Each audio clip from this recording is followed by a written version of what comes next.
Welcome to Home Brew by J.W. Martin Real Estate, where we uncover the true stories of what's brewing in South Carolina's local business scene.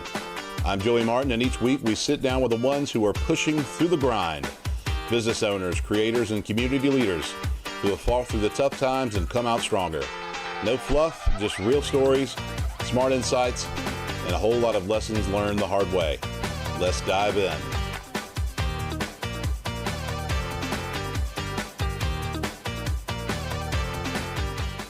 Today we have with us Michael Thomas Bagwell. He's actually a shareholder attorney at Bradley K. Richardson's office.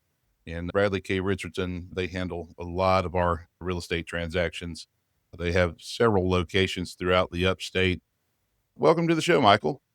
Thanks for having me, Joey. Yeah, most definitely. Let's go ahead and dive in a little bit as far as some of the listeners here would be listening to learn a little bit more about real estate and real estate transactions. Can you explain the role of a closing attorney in a real estate transaction? Absolutely. Yeah. So under South Carolina law, it's a Supreme Court decision. If there's any transfer of real estate, there has to be a closing attorney involved. So the state law has actually said it's mandatory to have a closing attorney. So not only is there an importance about having a closing attorney, there's a requirement about having a closing attorney. But from the importance side, so our role as a closing attorney for clients looking to buy a house is obviously giving them legal advice. But what our legal advice is we pull what we call the chain of title. So that is every deed, every lien, every mortgage on a property, typically for 40 years for residential, 60 for commercial. And we're just want to make sure that the dots line up. Has every person that owned it properly conveyed it to the next person? Does this person that's selling it to our buyer have 100% interest in the property to convey it? Are there liens that are going to be an issue on title that you need to clear up, where somebody may claim interest in the property? So all through law school, all you heard on real property law is, do you have your full bundle of rights? So that you got your basket, picnic basket. Do you have everything in that picnic basket? Or is there a mortgage that takes away the bread? Is there a judgment that takes away the drink? So our goal is to make sure you get that entire bundle of rights. And if there's an issue with that, point it out to you, tell you how we need to resolve it, what's it going to take to resolve, and how quickly we can resolve it. So everybody kind of hates when I make the phone call to them. Usually my staff gets to be the nice person that calls and says, hey, we got your closing schedule, all the rainbows and sunshine. Usually when I pick up the phone, everybody says, oh, hey, they think Crystal's on the phone. It's like, oh, it's Michael. They know I'm kind of coming with bad news.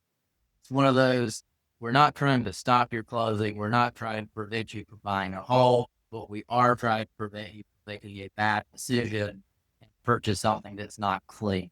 So that is ultimately our goal. We don't get paid unless we close. So we want to try to get you to the closing table, but at the same point, we're not going to let you get to the closing table if it's not done properly. And so that is our goal, and that's our role as a closing attorney. Excellent. Excellent. So in other states, I've certainly had buyers from other states who didn't understand the rules of engagement here in South Carolina, where you must use an attorney. They're used to having title companies in other states.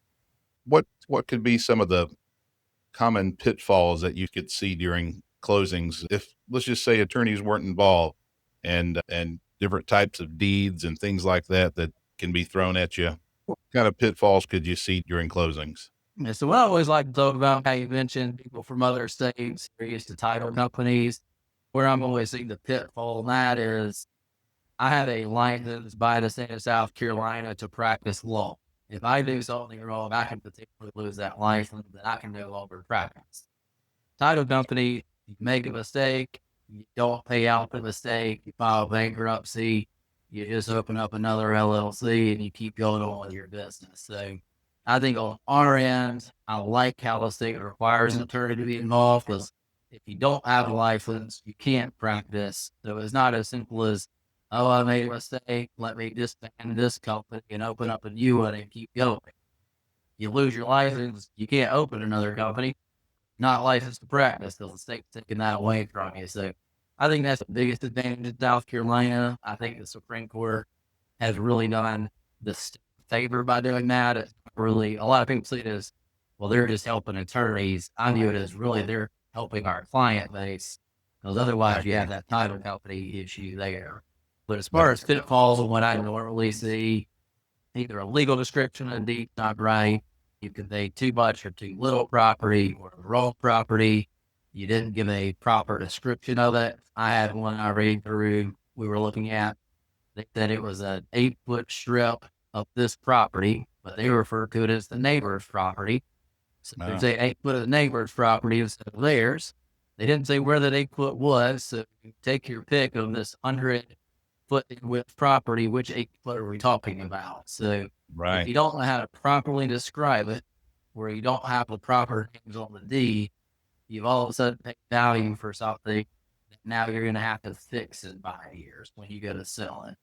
And that's what I've always told people our ultimate goal is. It's not to get you to the closing table the day I meet with you, is to make sure you can get to the closing table when you go to sell it. Because we want to make sure that everything we did was right, so you don't have an issue the next time. And that's what I see the most Right. people do, try to avoid the attorney. Quite frankly, the biggest issue I see is when you have the seller pushing that they don't want an attorney involved. Usually, it's not that they care about the attorney fee. They know something's wrong with the property and they don't want it discovered. Is it a judgment that they forgot to pay a credit card? Do they have several $1,000s in tax liens they haven't paid? People don't realize a lien against a person attaches to all the property they own where that judgment's filed. So they don't think it attaches to their fine houses, and they can keep paying it and it never affects your closing. But then we Right. get it afterwards, and all of a sudden there's a $200,000 lien on the property, and the home's worth $150,000. You can't close it because now we have to pay that lien, and there's not money. So that's the pitfalls I see a lot. That sounds like a real mess right there. That Can do, sounds like yes. It's not a fun conversation to have at that point and say, you should have had an attorney 5 years ago when you did this. There are people with those family transactions that they get their little legal Zoom form and just say, I can do this myself. And technically they're not supposed to, but people do it. some folks that watch the show here are also property investors, and oftentimes people will go to tax lien auctions and they'll pick up a property for next to nothing. And it's not as simple as that. They have to quiet the title. Could you go into that a little bit? Yes. So the issue basically in South Carolina with tax laws is the county will do a minimal search.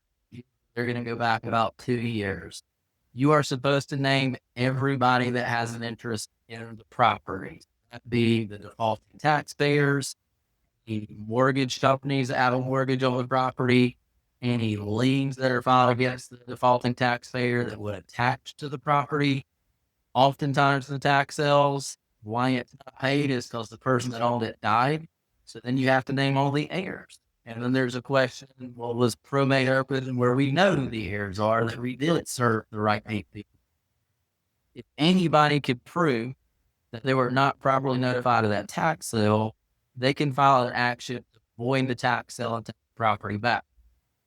We have a lot of people that do invest. They buy this tax deed property for cheap, pennies on the dollar, and then they put a hole in it. The issue is you're running the risk if that tax sale gets rescinded. Those people didn't have enough money to pay the taxes. They're probably not going to have enough money to reimburse you for the house you put on the property. So then how are you making whole yourself where you spent money and taking this risk? So usually with a tax deed, what we have to do is quiet the title. So it's a quiet title action. It's a lawsuit. It's where you name all possible interested parties. Again, we may not know who all the interested parties are. If you have somebody that's deceased without probate, we may not know who the heirs are.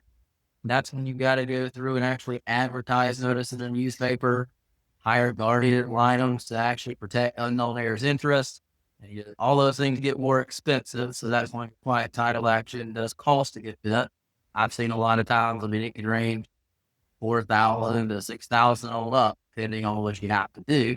The county usually best case scenario is it takes about 6 to 9 months if all goes well. But we actually just had a recent case last, I think October it was. It was out near Columbia. There was a tax sale on property. It was raw land, very heavily wooded. There was a dirt road at the back of the property. there was a paved county road at the front of the property. They sent notice to who they thought they were supposed to send it to, and they posted the sign publicizing the sale along the dirt road. Well, you're supposed to publish it along the most traveled road.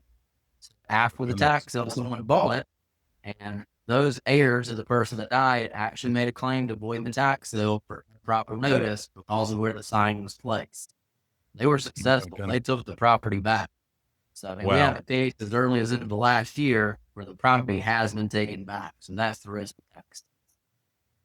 My goodness. That's another one that sounds like a mess. Do you think the people purposely placed a sign where it might not be noticed? So it's always the county that's in charge of it, but the county outsourced that to a third party. And I don't think it was Okay. necessarily intentional. I think it's they Sure. just didn't know quite what the rules are. Once you outsource things, that telephone game, things start getting lost in the chain, and then all of a sudden it's not done right. Absolutely. So, how important do you feel it is for a client to get title insurance? I'll tell you, I think it's very important. In fact, our office, we require it. We don't let you waive it. So right now, in this age of fraud, I mean, there's so much fraud that goes around being seller Absolutely. fraud, where somebody's being impersonated, or wire fraud, somebody faking capacity, somebody else faking a power of attorney. You just never know what's going to be there.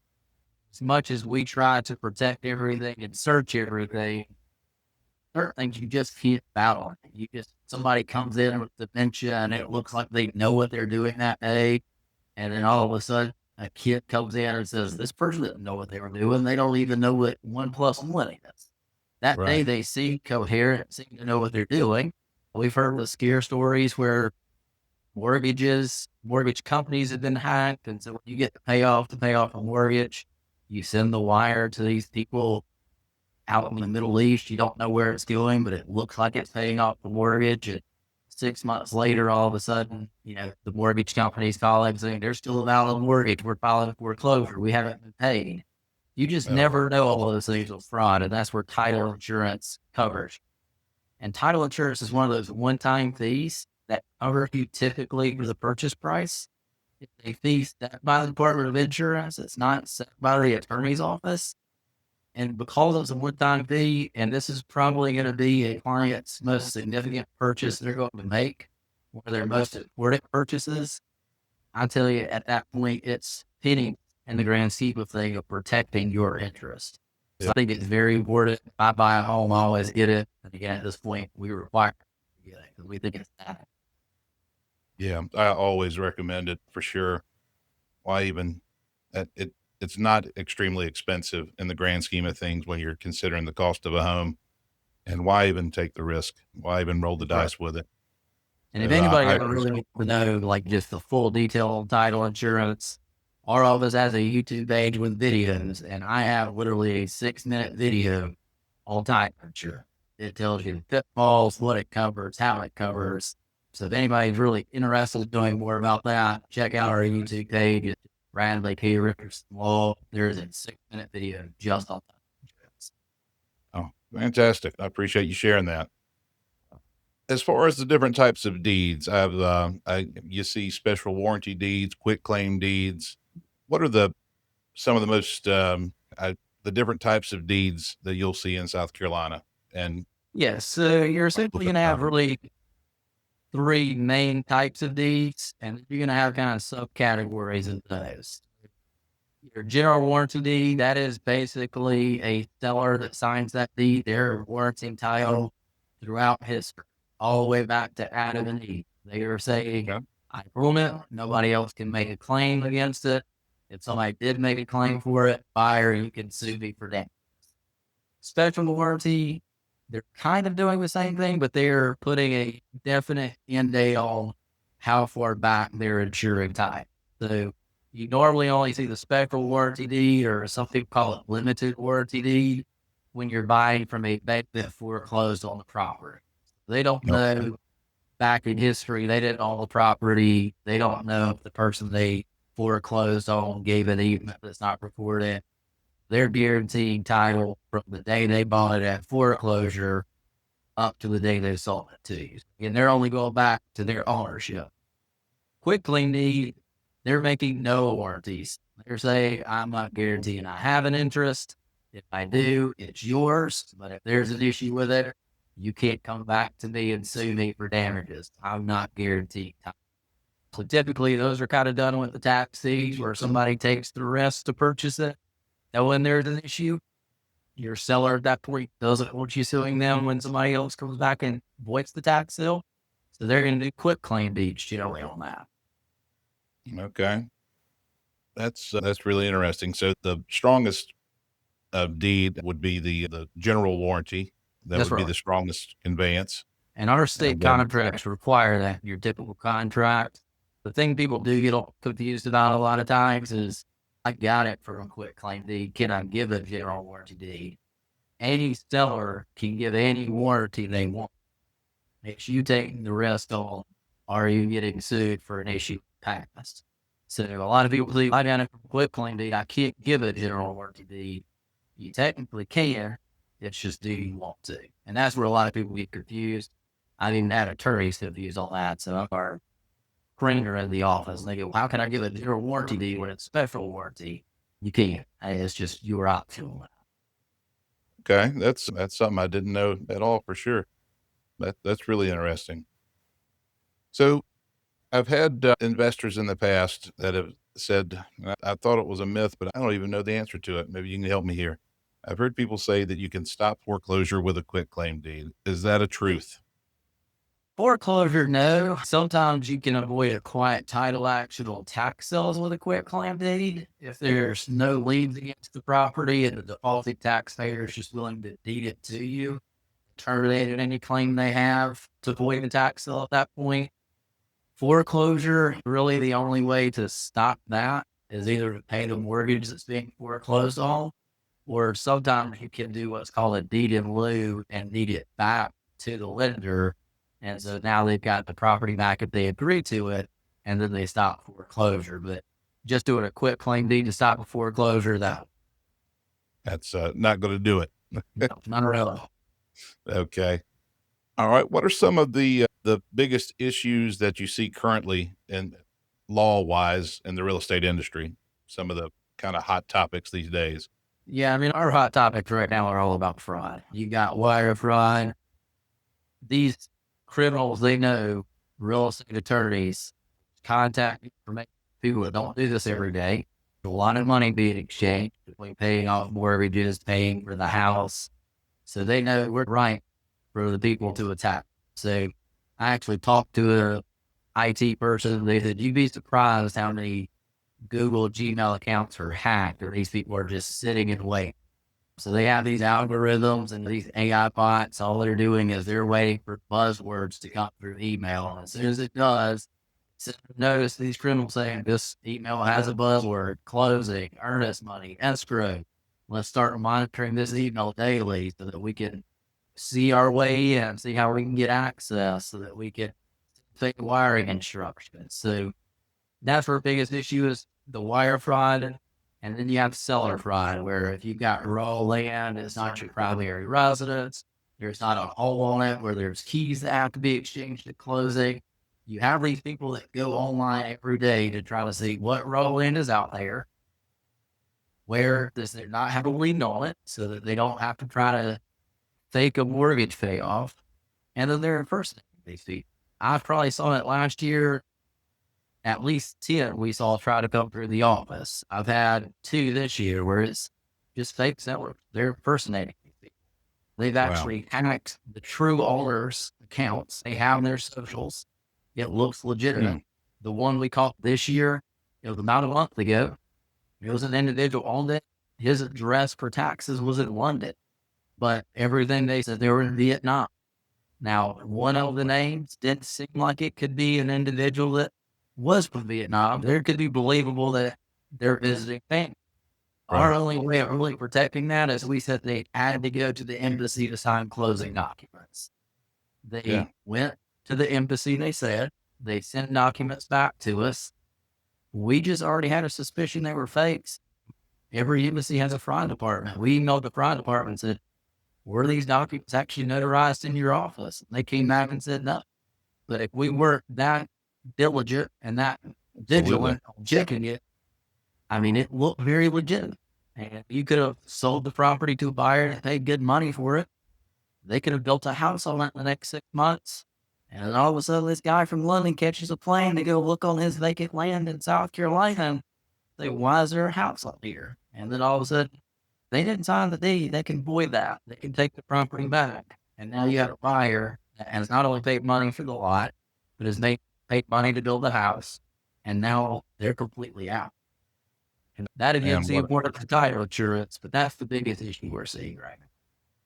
that's something else there. They're getting so creative. I mean, if you think about it, and I've made the mistake before of people will you ask to take a picture of your driver's license or something like that, and you put it out there in your email account, and you just never know who can get a hold of it, and they could totally produce a valid driver's license with your picture on it, or Imagine they what might they can do now with AI. They can change their voice. They can sound like you. It's scary out here.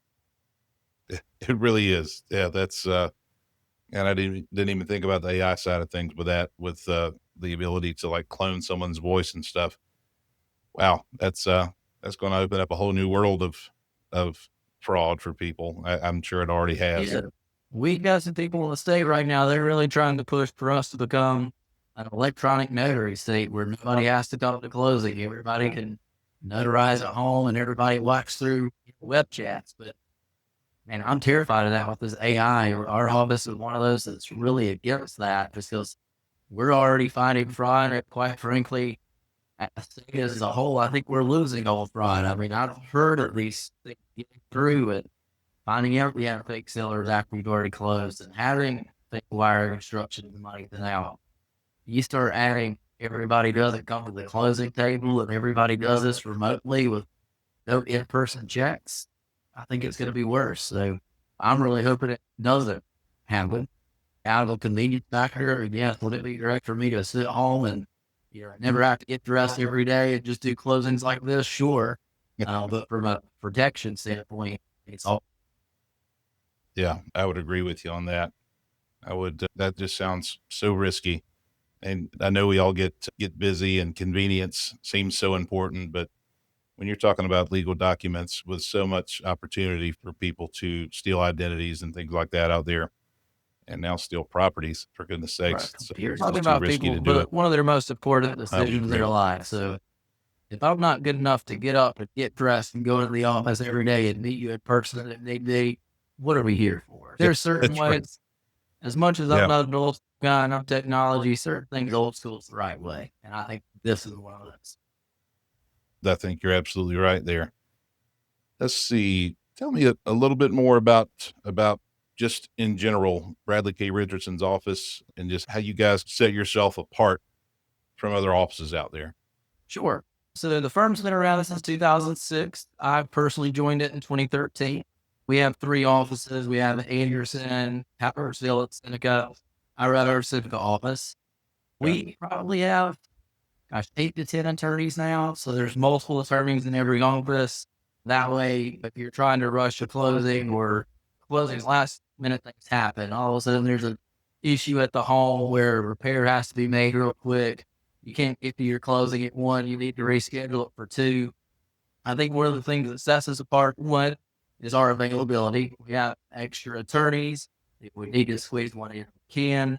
Because we have extra attorneys, I think our communication really sets us apart.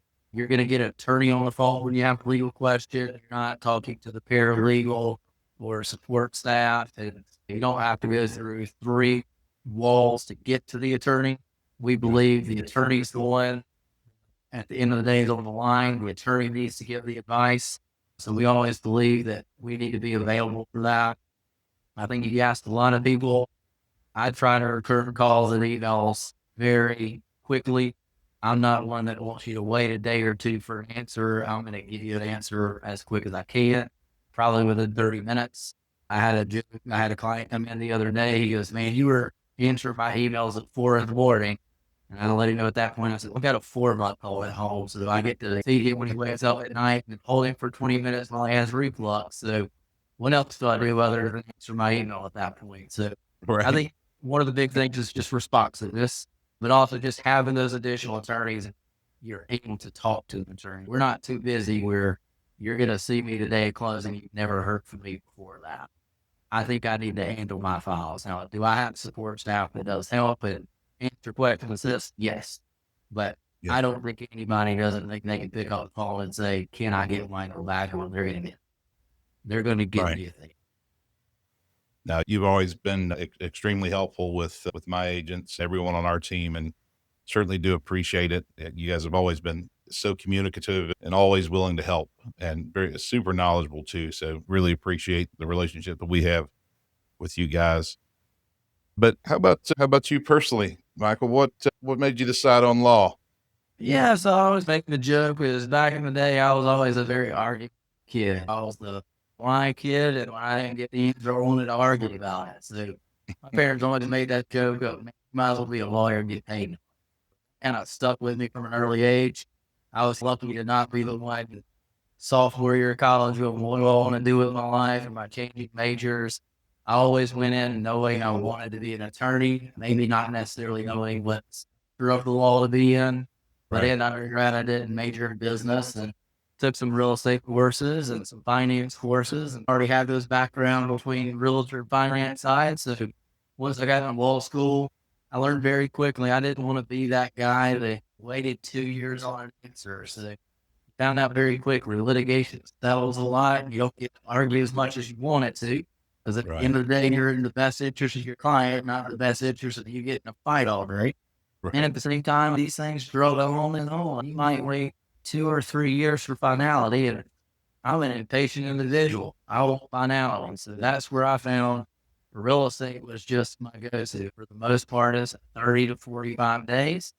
You get everything right, you get it closed. There's finality to it. There's also happiness to it. You got a seller that gets a big check, a buyer that gets the key. You're not on the litigation side where somebody has an IOU saying they got to pay you $1 million. So typically, you're not a hated attorney where one side will really hate you and the other side will really love you. You That's normally right. have a person that's pretty happy with you. I found out pretty quick my first year of real estate is what I wanted to get into, and just happened to have an aunt that was a mortgage lender at the time. So once I got out of law school, she said I do everything with Brad Richardson. I think this is the guy I'm going to be under, get mentored by. She sent my resume to him, and within a couple of weeks, had an interview and had the job offer. It's been great ever since. I haven't regretted a day of it. I became a shareholder just a few years ago, so very happy with how everything turned out. That's fantastic. And you're right. We really do get to be involved, us on as real estate brokers and agents, and you guys as closing attorneys. We get to be involved in some of the coolest transactions of people's lives. First time homeowners, someone you know upsizing to their kind of next level home, and or downsizing to lower maintenance home, or maybe taking on an investment property or a second home. Those are big moments, big milestones throughout Wow. people's lives, and it's pretty cool to be a part of it. It always So makes you go back. Every closing's not easy, but you get the bad one, and all of a sudden you have that 4-year-old so excited to get into their first room, and they've already picked it out and they can't wait. It makes it all work. yeah, yeah, absolutely. Well, Michael, I really appreciate you being on Homebrew, and have certainly enjoyed the conversation. And again, I you we've had a tremendous amount of transactions with you guys, and just have really enjoyed the relationship with you. For the We listeners appreciate out you there, too. I always well, tell thank everybody we're only as good as the information we get. And you guys are always great at getting us the information we need. And we're all partners in this. It's not handing off to the next side. So you do a great job staying with the clients all the way to the end of assisting. And you make closings easy for us. So we appreciate you too. yeah, really appreciate the compliment. Thank you so much. For the listeners out there that might be seeking legal help or help through a real estate transaction, where can they find you guys? Yeah, so there's multiple ways. A good one, my personal email is just my first name, Michael, Michael at bkrlaw.net. You can find us on our website. That's richardsonlaw.com. We have our YouTube page. We have an Instagram page. We have our Facebook page. We don't have a Twitter or TikTok. I'm still a little old school on that side. I got those, even though our marketing team tried to tell me I need to accept TikTok. And then our number is 864-222-0290. All right. Excellent. Thank you so much for being on the show.